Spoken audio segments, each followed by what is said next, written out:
자산의 토큰화는 현실입니다. 지금은 미국이 주도하고 있죠. 그런데 오늘 일본이 코인 관련 새로운 정책안을 내놓습니다. 어떤 코인이 수혜를 받을 수 있을까요?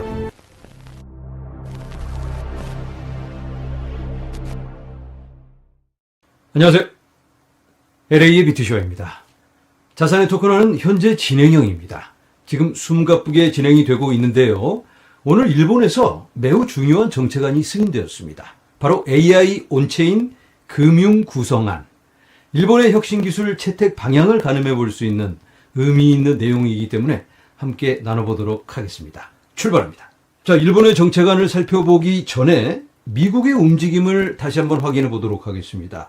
자산의 토큰화는 미국이 주도하고 있습니다. 그런데 오늘 이런 뉴스가 나옵니다.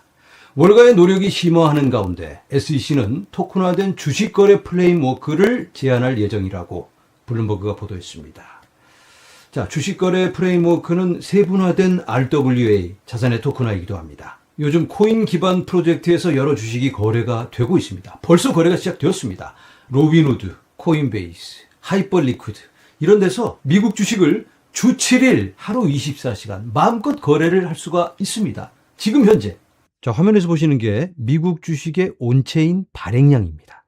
보시는 것처럼 떡상을 하고 있죠. 지금 우리가 여기 와 있는데 시작은 여기였습니다. 2024년 12월. 이때 엄청난 거래가 진행되다가 사그러드는 듯 했습니다.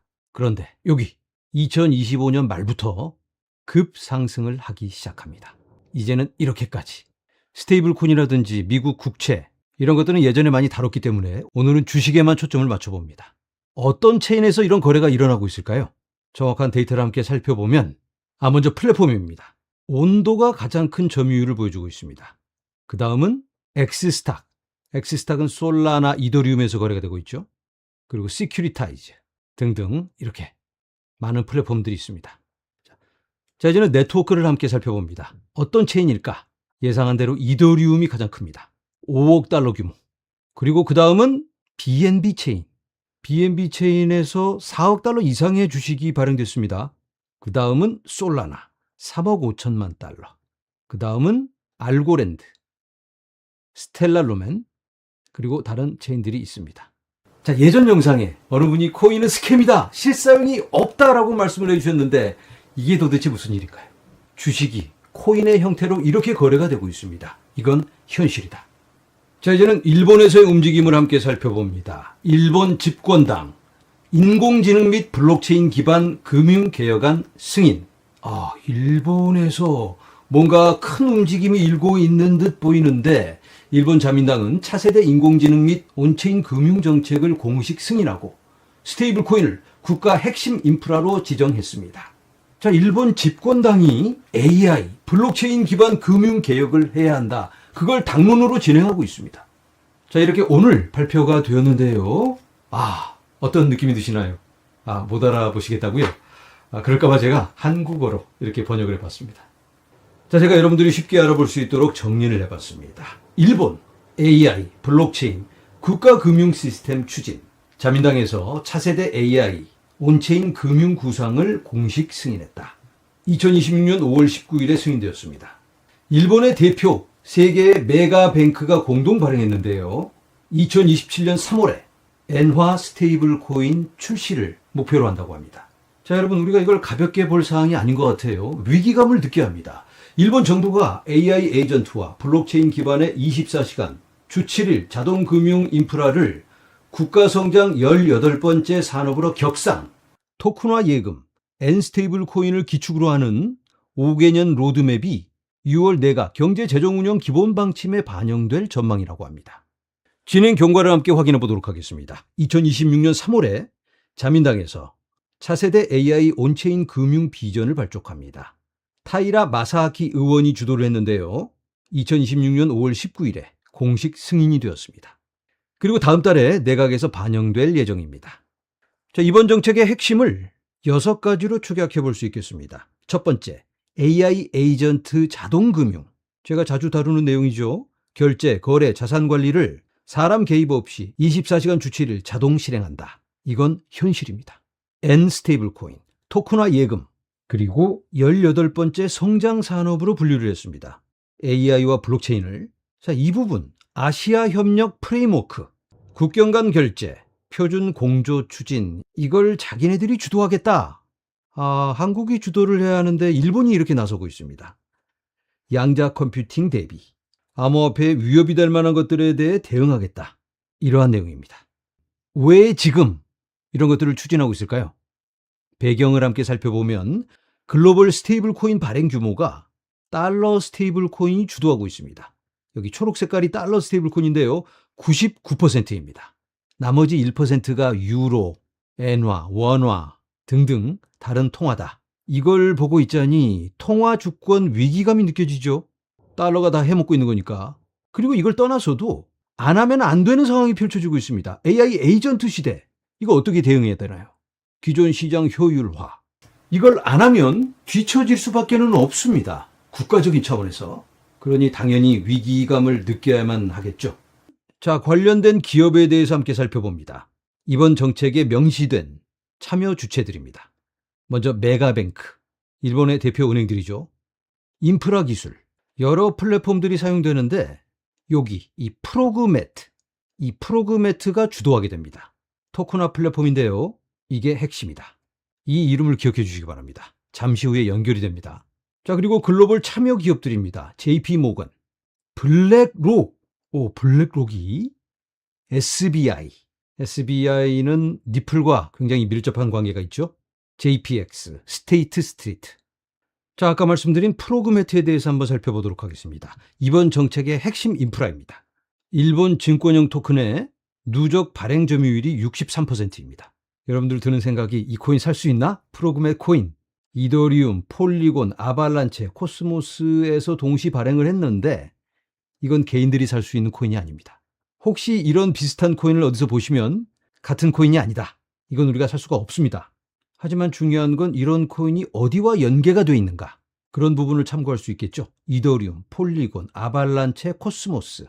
그런데 어디서 발행을 했느냐보다는 어떤 기술을 사용하고 있나. 어디와 연결이 되고 어디와 더 앞으로 나아갈 건가. 그게 중요하겠죠. 일단 EVM 호환.